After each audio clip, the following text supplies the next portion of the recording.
안녕하세요. 준잡생각의 조입니다. 오늘은요. 제가 며칠 전에 세콰이어 캐피탈에서 이제 그쪽 인도에서 엑셀레이터 프로그램이 있어요. 그래서 그쪽 투자를 한 포트폴리오 회사 기업들을 대상으로 해서 글로벌 진출, 그중에서도 특히 이제 시장 진출 전략에 대해서 한번 강연을 해달라고 하길래 거기서 강연했던 내용을 한글로 한번 좀 번역을 해서 오늘 한번 설명드려보겠습니다. 일단 뭐 저는 제 자신의 설명을 하도록 하고요. 샌드버드는 세계 1위 채팅 API, 보이스 비디오 API 회사고요. 현재 저희 이제 샌드버드 현황 간단하게만 좀 설명드리자면은 저희가 현재 MAU는 한 1억 3천만 명 정도가 넘게 쓰고 계시고요. 또 매달 뭐 수십억 건의 메시지를 보내고 계시고 전 세계에서 이제 한 10만 명 넘는 개발자분들이 저희 플랫폼에 이제 가입을 해서 사용을 해주고 계십니다. 일단 바로 본론으로 넘어갈게요. 그래서 글로벌 진출은 무엇을 의미를 하는가? 네, 많은 분들이 글로벌 진출하면 생각을 하시는 게 일단은 뭔가 미국 진출, 뭐 혹은 또 뭐 중국, 뭐 인도네시아 시장 진출 이런 거 먼저 떠올리시거든요. 근데 제가 생각했을 때 이제 글로벌 진출을 한다는 거는 제가 많이 사용하는 프레임워크이 이런 부분 최적화 또는 뭐 국소 최적 그리고 전역 최적, 글로벌 옵티멈이라고 하죠. 이런 표현을 많이 쓰는데 여기서 생각을 해보시면 저렇게 될 것 같아요. 부분 최적화, 로컬 옵티멈에 도달을 한다는 거는 그 지역, 그 나라의 시장에서 이제 1등을 한다는 뜻이 될 것 같고요.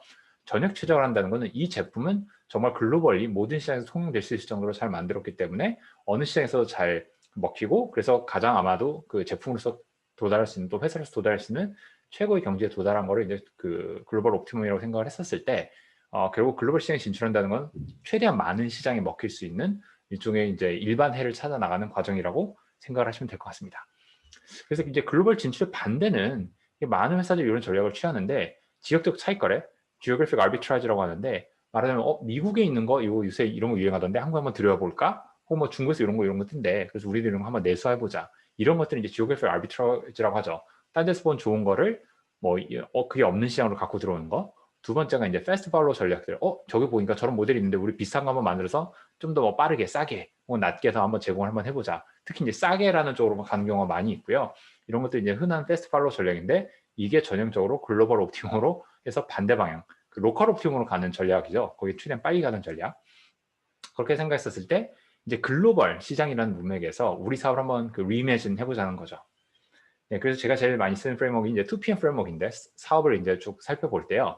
여기 이 2PM은 People, Product, Market, Money의 이제 그 앞에 두 글자씩 따온 건데 결국 이 사람의 좋은 사람들이 모여야지 그 좋은 제품을 만들어서 그걸 시장에 진출을 잘해서 그러면 그 수익 모델을 통해서 돈을 벌겠죠. 그럼 그거 갖고 더 많은 좋은 분들을 모셔서 이렇게 순환을 가게 되는 거고요. 회사를 키우다 보면 이 중간중간에 병목들이 생겨요. 예를 들어 시장에서 좋은 기회를 뭐 발견했고 아니면 뭐 좋은 제품을 만들고 싶은데 사람이 부족하죠. 사람이 부족하면 어떻게 돼요? 또 투자 유치해야 되겠죠. 뭐 그런 식으로 해서 이제 이게 서로의 이제 순환의 꼬리를 또 반대로 물기도 하게 되는데 결국 이 투 프레임 프레임워크를 놓고 봤었을 때 우리가 이게 정말 글로벌 진출을 하기 위해서 각 영역별로, 각 차원별로 그 충분한 역량, 커패시티가 존재를 하는가에 대해서 한번 내면의 성찰을 좀 해볼 필요가 있고요. 만약 그 중에서 이런 2PM 중에서 특정 부분이 글로벌 진출할 때 좀 부족한 부분이 있어. 그렇게 했을 때 이걸 어떻게 빨리 고칠까 혹은 보완을 할 수 있을까를 한번 고민해 봐야 되는 거죠. 그래서 하나하나 좀 살펴보자면은 people, 현재 파운더 및 임직원의 인적 구성이 이런 글로벌 진출할 역량을 갖고 있는가? 예를 들어서 제품 혹은 엔지니어링, UX 측면 등에서 또 그 외에도 뭐 고투마켓, 마케팅, 세일즈 측면에서 글로벌 경험이 있다던가 이런 쪽에서 좀 애티튜드가 있으실까? 없으면 또 그런 게 있는 분으로 사람들을 뭐 더 충원을 한다던가 그걸 보완하기 위해서 회사 내부 프로세스를 뭐 잡다던가 해야 되겠죠? 두 번째는 이제 제품. 우리 제품 자체가 그 가치 제언이라고 하고 뭐 value proposition이라고 하는데 이게 글로벌 시장에서 좀 더 싼 가격 혹은 로컬라이즈돼 있고 한국 시장에 최적화된 이런 게 아니라 실제로 글로벌 시장에 나왔을 때 특정 요소에서 충분한 차별화, 고객의 유의미한 차별화가 되고 그게 기술적 혹은 사업적 방어력, 디펜서빌리티가 있는 제품 혹은 가치를 만들어내고 있는가에 대해서 좀 고민해봐야 되고요. 이게 되게 어려워요. 그리고 또 좀 약간 곁다리로 이런 UX나 UI 또 전체 뭐 웹사이트 디자인이나 이런 제품의 트렌드 같은 것들이 요새 있는 뭐 국제적인 표준이나 그런 추세에 좀 많이 부합을 하는가 이게 너무 한국적이거나 너무 특정 시장에 최적화되어 있지 않은가 이런 걸 좀 그 반성 스스로 좀 회고를 해볼 필요가 있는 거죠.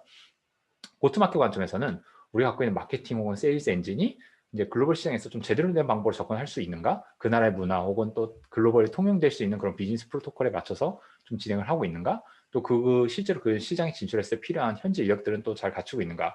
어떤 사고 같은 경우는 현지 인력의 필요가 상대적으로 덜 할 수도 있는데 예를 들어 영업이 헤비하다든가 특히 이제 엔터프라이즈 어카운트들에게 영업을 해야 되는 경우는 현지에 사람들이 있는 게 되게 중요할 수가 있거든요. 물론 코로나 시대에는 좀 달라지긴 했지만 그래서 이런 것들에 대해서도 좀 고민해 볼 필요가 있겠죠.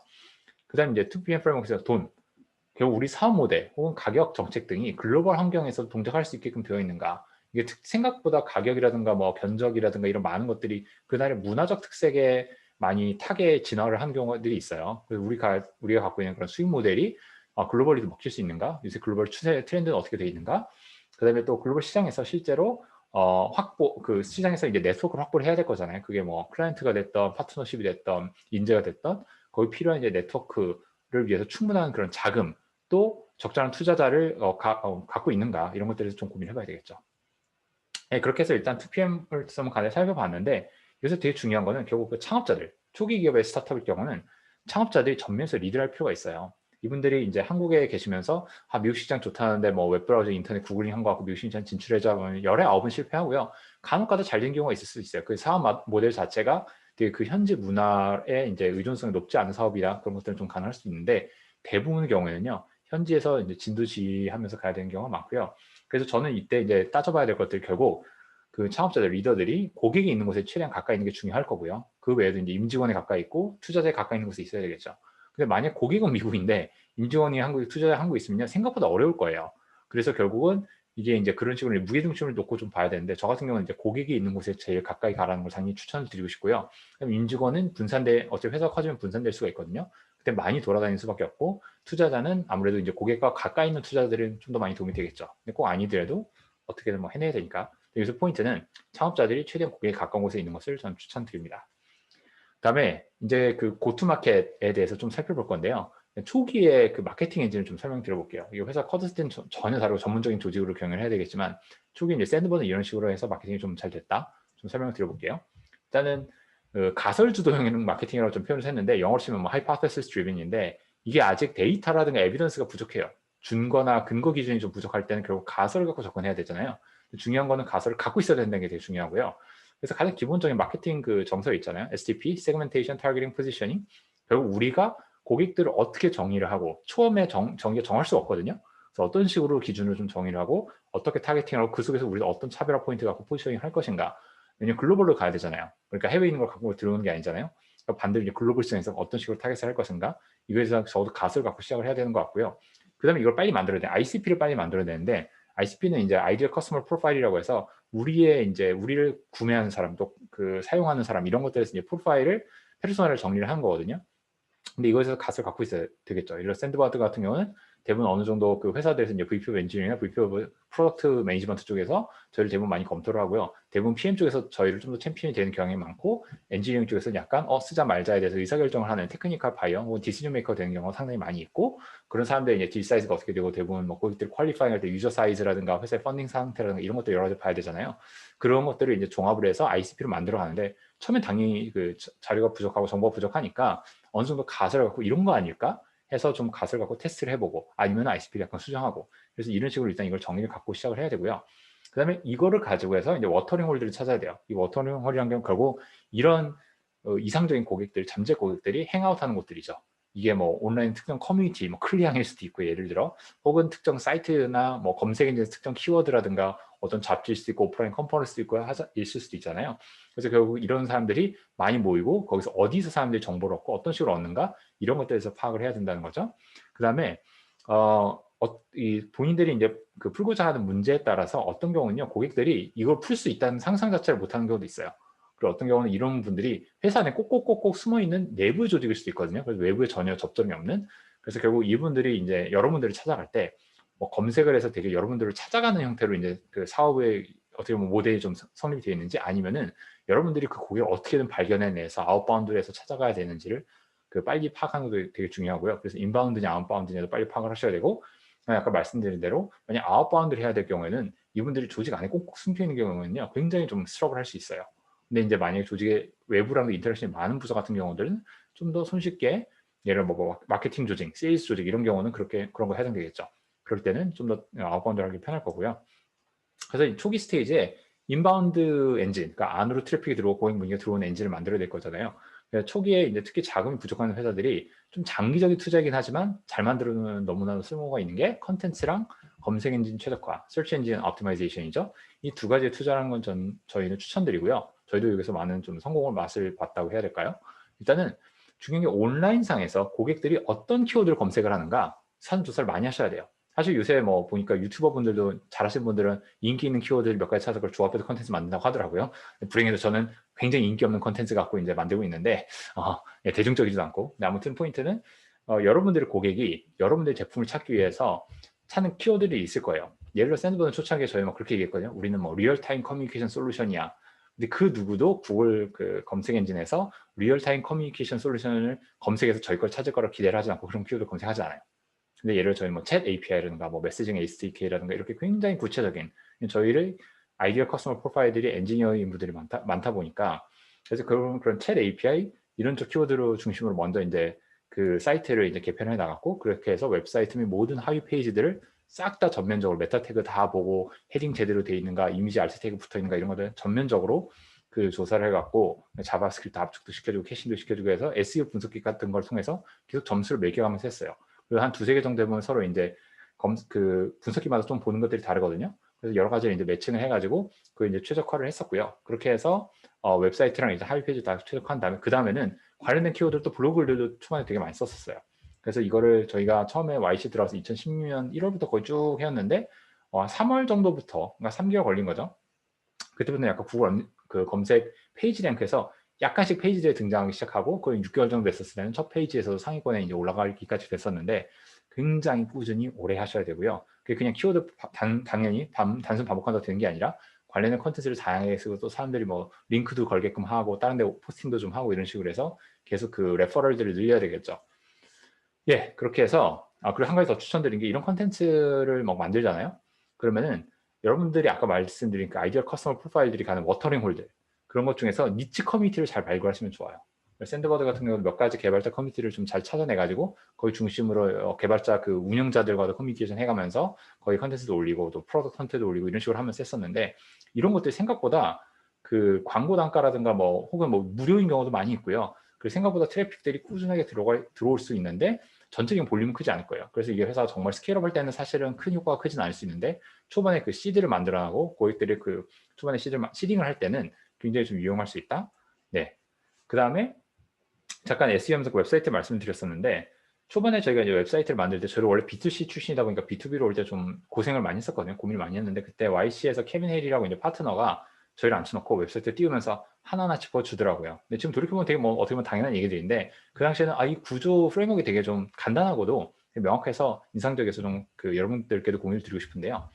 일단은 특히 초기 기업일 때는요. 회사 안에서 되게 많은 걸 보여주려고 하면 안 되고요. 목표를 한 가지를 정하고 그 오로지 목표 한 가지를 향해서 웹사이트 모든 게 설계가 돼야 돼요. 여기서 말하는 목표는 콜투 액션 버튼. 여러분들이 방문자가 웹사이트에 들어왔을 때 단 한 가지 이 액션을 꼭 해줬으면 하는 게 있으면요. 가장 그 바람직한 원하는 액션. 그 하나의 버튼을 한 가지만 두고요. 웹사이트에는 모든 컨텐츠의 플로우는 오로지 그 버튼 한 개를 클릭하는 데를 향해서만 최적화가 되어 있어야 됩니다. 두 개가 아니에요. 한 개. 그런 다음에 그러면 이제 웹사이트에서 답변을 해야 되는 질문들이 이제 생겨요. 제일 상단에는 그래서 우리는 뭐 하는 거야? 방문자가 당신 도대체 뭐 하는데요? 라고 했었을 때 이거를 진짜 처음에 방문해서 딱 어버브 더 폴드에서 바로 파악할 수 있어야 되겠죠.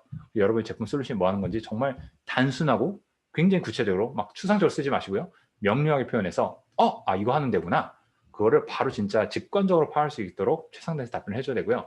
그럼 이제 뭐 하는지 알겠어. 근데 이거 내가 쓸 수 있는 거 맞아? 나한테 맞는 거 맞아? 궁금하잖아요. 그래서 예를 들어 나는 사실 iOS 개발자인데 iOS SDK 있나? 뭐 궁금할 수도 있고 나는 뭐 서버 개발자인데 혹은 뭐 개발자가 아니야. 그러면 이제 디자이너야. 그럼 디자이너 쓸 수 있는 툴이어야 되잖아요. 그런 식으로 이제 내가 필요로 하는 그런 플랫폼이라든가 이런 기능들이 있는지 없는지에 대해서 빨리 고객 스스로 보면서 이거 나랑 맞는 게 맞구나, 나랑 상관이 있는 게 맞구나라는 그 질문에 대한 답을 할 수 있도록 그 내용이 들어가 있어야 되고요. 그럼 오케이. 이거 뭔지도 알겠고 나한테 필요한 것도 많은 것 같아. 근데 이거 좀 내가 쓰기 좀 불안한데 이거 좀 정상적인 거 맞아? 정말 이거 회사 망할 것 같은 회사 아니야? 불안할 수 있잖아요. 그래서 다른 누가 쓰고 있는지 이때 소셜 프루프라고 하는데 다른 회사의 로고라든가 그 추천사 테스티모니얼이라고 하죠. 혹은 뭐 예시 스크린샷들 이런 거 보여주면서 이게 사람들이 쓰고 있는 거 맞구나. 그래서 내가 이거 써도 괜찮겠네라는 약간 안도감을 주는 거죠.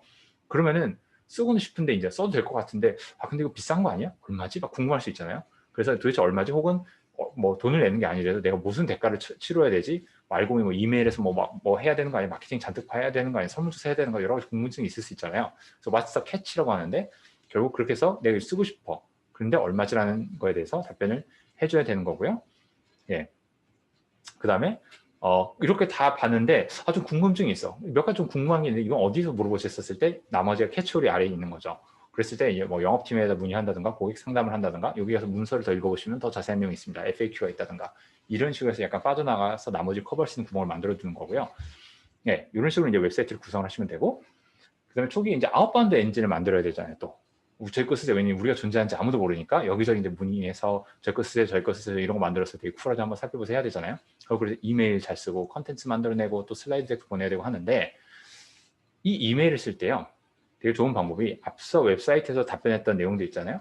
그것들을 최대한 간단하게 문장으로 좀 3개에서 5가지 문장으로 좀 요약을 하셔서 그거를 이제 영어에서 이제 블러브라고 해요. 자기 소개를 할 때 짤막하게 보내는 한두 문단짜리 내용 블러브라고 하는데 막 2-3문단 가면 너무 힘들고요. 저희 추천은 3개에서 5개 문장 안에 우리 그래서 뭐 하는 회사야? 뭐 이런 고객들도 있어. 예, 그리고 뭐 이런 플랫폼도 예를 초반에 이런 플랫폼도 제공하고 이런 고객들도 있어. 예, 그래서 이런 것들 약간 간단하게 소개를 해주는 그 이메일 블러브를 아까 있던 답변을 토대로 만들면은 되게 도움이 될 거고요. 그 다음에 다른 회사에게 아웃바운드를 할 때는요, 제발 똑같은 거 복붙하지 마시고요. 안녕하세요, 뭐 무슨 고객님, 뭐 이렇게 하지 마시고 그냥 스팸으로 딱 느껴지잖아요. 그게 아니라 안녕하세요, 뭐 하이, 뭐 헬로 존, 나는 뭐야. 근데 이런 거 당신 블로그 글 썼던 거 안에 너무 재밌게 봤어. 관련해서 생각나서 이런 것들을 생각이 나서 연락을 하는 이런 식으로 해서 굉장히 퍼스널라이제이션을 잘 해야 되거든요. 이걸 하고 안 하고가 이메일에서 팔로우 되는 거 안 되고 차이가 엄청나요. 그래서 무조건 양 많이, 물론 넘버스 게임에서 양을 많이 보내야 되긴 하겠지만 양 속에서 꼭 반드시 질을 추구를 하셔야 됩니다. 개인화를 되게 많이 해야 되고요. 그럼 스팸 신고돼갖고 나중에 도메인 점수 떨어지고 해서 나중에 이메일 다 스팸으로 도착해요. 조심하셔야 되고요. 그 다음에 좀 더 큰 회사들의 영업을 해야 될 수가 있기 때문에 결국 이제 회사 어떻게 보면 설명서잖아요. 속에서 이제 PDF로 만드셔야 되는데 이거 분량 많이 하지 마세요. 정말 저희 추천은 10페이지, 20페이지 넘게 만들지 마시고요. 최대한 간단하게 그리고 이미지 중심으로 굵직굵직하게 작은 깨알 같은 글씨 보내면 안 읽거든요. 복잡하다 하고 닫아버리니까요. 최대한 읽을 수밖에 없게끔 시원시원한 글씨로 시원시원한 이미지로 소개서를 만드시고요. 이거 제발 첫 이메일 보내지 마세요. 한국에서 정말 많은 분들이 참고된 뭐 문서 확인하시기 바랍니다. HWP, PDF 뭐 PT 보내거든요. 절대 그러지 마시고요. 그러면 미국 스팸이라고 바로 삭제해버려요. 일단은 이거는 이메일을 보내서 그 사람이 되게 인터레스팅하네. 혹시 뭐 더 참고할 만한 거 없어? 라고 할 때 PDF로 보내는 거지 먼저 선빵으로 보내면 스팸함으로 등록됩니다. 예, 그렇게 해서 추가 요청할 때만 보내고요. 그 다음에 이제 좀 큰 고객사들, 엔터프라이즈 고객 영업하실 때는 이런 것들에서 당연히 또 아까 이메일 퍼스널라이즈 하듯이 슬라이드 퍼스널라이즈 해줘. 회사 로고 좀 봐가지고 스크린샷도 약간 목건 만들어주고 그 회사 로고 UI 같은 거 들어간 걸로 그래서 빨리 퍼스널라이즈해서 커스터마이즈해서 보낼 수 있는 준비가 되게끔 슬라이드 덱을 약간 미리 모듈화 시켜서 약간 좀 준비를 해놓을 필요가 있겠죠. 그렇게 해서 이제 아웃바운드를 하면 되고요. 자, 마케팅 엔진을 좀 얼추 만들었어요. 가서 또 영업을 해야 되겠죠. 세일즈 엔진. 초반에 창업자분들이 나 영업할 줄 몰라요. 그래서 영업 잘하는 사람 뽑으려고 하는 분들이 많이 있는데 그러시지 말고요. 웬만하면요. 파운더 셀링을 많이 해보셔야 돼요. 이 속에서 정말 많은 걸 배우거든요. 그래서 미국이 이제 달러 기준으로 했었을 때 뭐 30만 불에서 뭐 100만 불 정도까지 ARR, Annual Recurring Revenue, 한국 돈을 뭐 한 3억 뭐 얼마죠? 환율 모르겠다. 그냥 3억에서 10억 정도 될 때까지는 창업 멤버들끼리 최대한 많이 팔아봐야 돼요. 그 속에서 제품에 대한 피드백, 영업에 대한 피드백, 고객들이 느끼는 가치에 대한 피드백 많은 걸 배우게 되거든요. 그래서 이제 그 리피트빌리티를 만들어야 되고요. 그래서 고객들과 대화를 많이 하셔야 됩니다. 특히 이제 엔지니어분들이 좀 하다가 안 되겠으면 이거 만들어서 주면 안 돼요. 그래서 자꾸 막 만들려고 하거든요. 일단은 그 만드는 것과 그 사람들과 대화하는 것 사이에 균형을 잘 맞춰야 돼요. 또 말하는 걸 좋아하는 사람들은요. 자꾸 고객을 만나고 나중에는 돌아서 막 만들어야 되는데 만들지 않고 또 뭐 밥 먹고 술 먹고 다니면서 계속 교우 관계, 친분 관계만 만들다 끝나는 경우가 많거든요. 근데 본인의 내추럴한 성향이 있어요. 그래서 그 속에서 충분히 듣고 와서 또 빨리 만들고 그 많은 거 다시 가져와서 보여주고 이거 맞나요? 그래요? 돈 주실래요? 아니에요? 다시 돌아서 만들고 이 사이클을 만드는 게 되게 중요하거든요. 그래서 균형 잡히게 만드시고요. 그러니까 저희 룰 오브 썸은 초기에는 저도 일주일에 5개에서 10개 회사는 무조건 잠재 고객이든 고객이든 항상 콜을 할 수 있게끔 항상 미팅을 할 수 있게끔 그 케이던스를 만들어서 마치 헬스장 가는 것처럼 규칙적으로 하는 게 중요하고요. 그 다음에 두 번째는 이분들을 만났었을 때 영업을 하면 사람들이 막 설명을 많이 하는 걸 생각하시는데 그게 절대 아니고요. 고객사의 문제를 많이 드는 거가 되게 핵심이에요. 이분들의 최대한 많이 말씀하셔야 되고 한 전체 대회 70% 이상은 이분들이 말씀하시면 되게 좋은 미팅인 거예요. 그래서 이분들에 많이 문제를 듣고 저번에 엘리베이터 피치에서 보셨지만 모노스 모티베이트 시퀀스 예, 먼로의 동기부여 그 시퀀스 있잖아요. 결국 그 사람들이 문제에 대해서 진짜 뼈저리게 느낄 때, 아 그래요? 그럼 이런 솔루션이 있으면 괜찮으시겠네요? 할 때 반응을 하잖아요. 문제에 대해서 크리티컬하게 안 느끼면요, 아무리 아름다운 솔루션을 줘도요, 알겠고요, 바쁘니까 다음에 연락드릴게요 하잖아요. 문제에 대해서 공감을 하는 게 되게 중요하다. 예. 그리고 그게 결국 여러분들의 프로덕트 마켓 핏을 찾게 하는데 도움이 되겠죠. 그렇게 해서 영업을 하면서 이제 3억 뭐 이렇게 10억까지 매출을 만들어낸 다음에 이 과정에서 사실 콜컬한 고객과의 인터랙션에서 나오는 그 깨달음들을 다 기록을 하세요. 그걸 플레이북으로 이제 만들어야 되는데, 그 이메일 이렇게 제목을 보냈더니 좀 더 잘 열더라.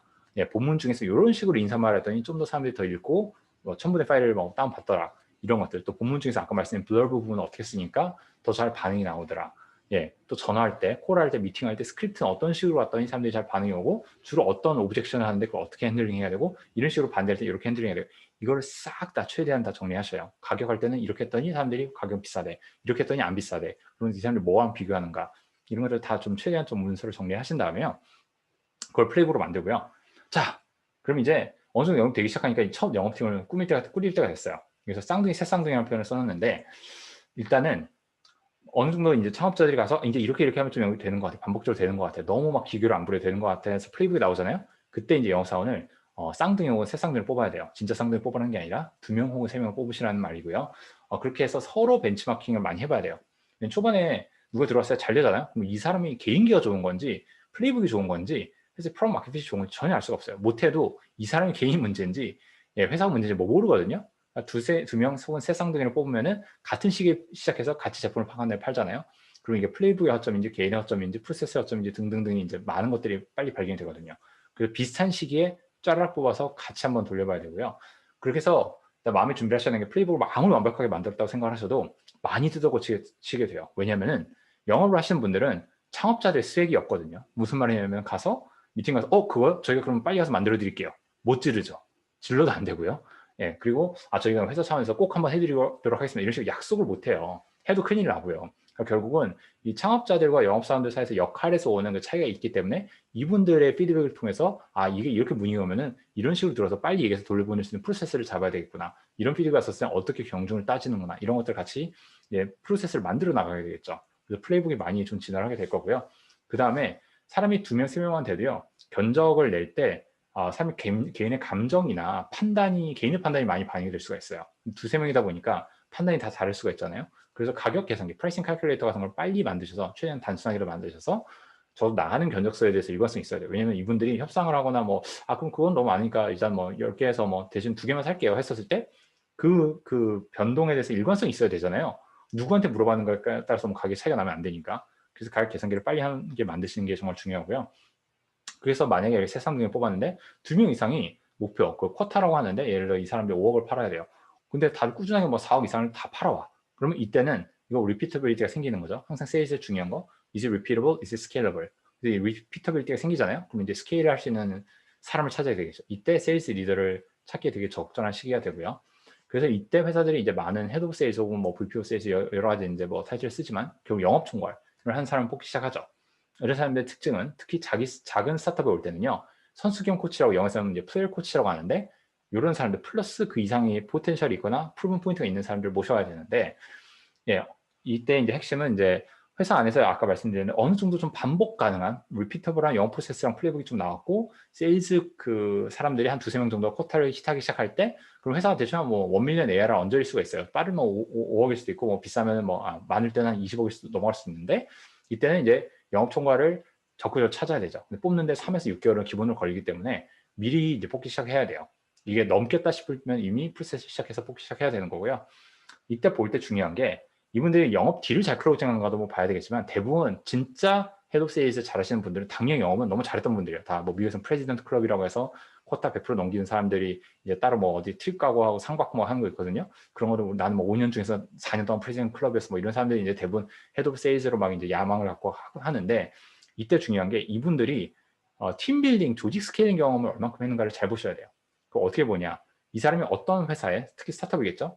어느 시기에 들어가서, 영업사원 몇 번째로 들어가서, 언제 들어가서 언제 나왔어. 그때 조직이 어느 정도 스케일까지 갔고, 그때 이 사람이 했던 역할이 그 조직을 이끈 리더였으면 괜찮은데, 그때 따라갔던 그냥 원오브 멤버였잖아요. 그럼 사실상 팀빌딩 조직 스케일링 경험이 되게 없을 거예요. 다 옆에서 그냥 지켜본 거거든요.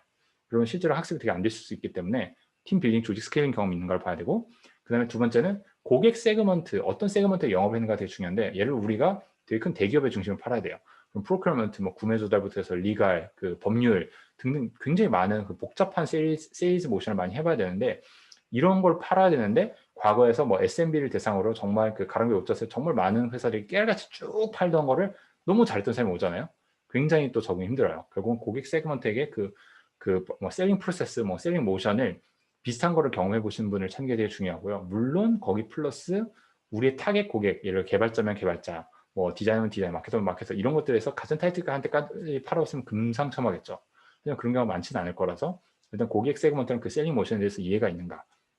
그 다음에 시스템과 프로세스에 대한 경험. 이 사람이 영업 프로세스를 잡고 뭐 세일스포스 같은 거 도입해서 프로세스 잡아보고 커미션 사람들 플랜도 짜보고 세일즈 오퍼레이션스나 세일즈 네이밍먼트 조직을 뽑아가지고 운영 효율화라든가 사람들 트레이닝 프로그램 같은 거 짜봤는가. 이 경험이 없으면요, 진정한 헤드 오브 세일즈가 아니에요. 그냥 영업 팀장이에요. 예, 영업 임원이 아니고요. 그래서 이런 것들에 대해서 다 체크가 돼 있고 그걸 스케일 해본 경험이 있고, 아까 말씀드린 대로 이걸 한 조직에서 그냥 묻어간 게 아니라 실제로 이걸 본인이 시행착오하면서 배워서 자기 거를 내조하고 시행착오를 많이 해서 이제 실패도 해보고 성공도 해본 사람 있잖아요. 가급적 이 성공을 많이 했으면 좋겠지만, 예, 그런 사람이면은 이제 영업 총괄로 모시기 되게 적절하다는 거죠. 마지막으로 임원이잖아요. 임원급은 반드시 프론트 레퍼런스 체크도 해야 되지만 백채널링, 뒷조사, 뒤에 평판 조사도 굉장히 부지런히 하셔야 됩니다. 3명에서 5명 이상 꼭 하시길 추천드리고요. 네, 그럼 관련해서 마케팅과 세일즈에 대해서는 좀 읽을 책을 몇 가지 좀 추천을 갖고 왔는데요.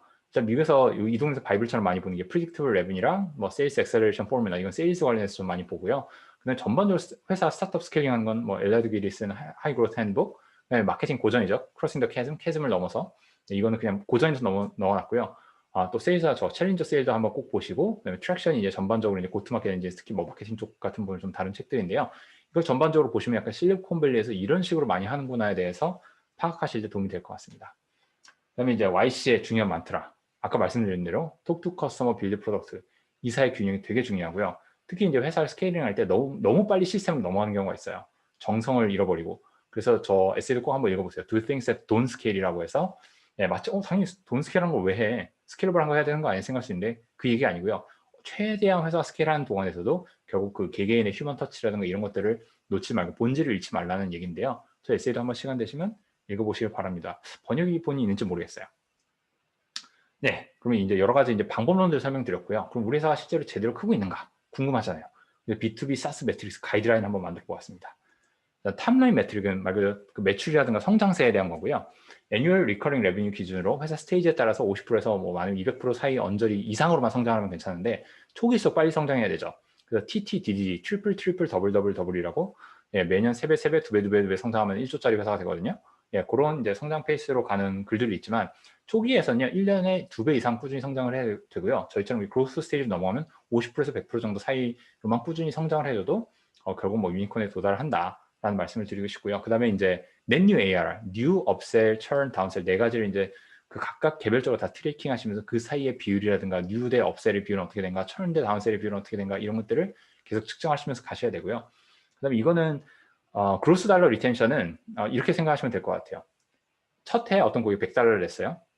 그러면 이듬해에 100달러 내는 고객이 100개가 있었어요. 근데 이듬해에는 그 중에 20개가 이탈했어요. 그러면 80개 고객사만 남았잖아요. 근데 그러면 80%의 로고 리텐션이 있는 거예요. 근데 달러로 그걸 측정하면 넷 그로스 달러 리텐션이 되는 거고요. 저는 로고보다 달러 리텐션을 좀 더 강조하고 싶은데, 그래서 이 회사가 총 그래서 연간 10,000불을 벌고 있었는데, 이 코호르트가 다음에 갔었을 때, 예, 만불은 뭐죠? 8,500불이나 9,000불 이상, 만약 그 매출이 남아있고 10%에서 15%만 달러가 이탈을 했다? 그러면 이제 애뉴얼라이즈 쿼터리 뭐 그로스 달러 리텐션이 85에서 90%인 거예요. 여기서 애뉴얼라이즈 쿼터리는 뭐냐면요, 이걸 1년 내내 기다리면 오래 걸리잖아요. 이거 코호르트 분석이라고 하는데 1년에 코호르트가 없을 수가 있잖아요. 그러니까 분기별로 잘라서 트래킹한 다음에 분기의 숫자에 대해서 곱하기 4를 해서 보는 거예요. 예, 그래서 이게 1년으로 확대됐을 때 어떤 느낌일까? 예, 그렇게 해서 이제 트래킹했을 때 85에서 90 넘어오면 좋고요. 만약 80% 아래 떨어지면 되게 좀 위험해지기 시작하는 거고, 그보다 더 낮으면은, 예, 굉장히 심각한 거죠. 정말 밑빠진 독에 양동이에 물 붓는 거고요. 만약 90% 넘어가면은 되게 좀 잘하고 있는 회사. 그러니까 그래서 한 80%에서 90% 사이에 이제 어느 정도 서스테이너블 회사들이 많이 포진되어 있죠. 넷 달러 리텐션은 단순히 남는 것뿐만 보는 게 아니라 어떤 분들은 더 추가로 구매를 하시잖아요. 그것까지 같이 보는 거예요. 여기서 말하는 110%에서 130%라는 거는 100%, 그러니까 100달러를 총 매출이 뭐 10,000불이었는데 이듬해 보니까 나간 사람들도 좀 있어. 근데 더 산 사람들이 있어. 그러면 예를 들어 어떤 사람은 그 뭐 10,000불인데 2,000불을 더 샀고 10,000불이 이탈했어요. 그럼 11,000불이잖아요. 그랬을 때 이제 110%인 거죠.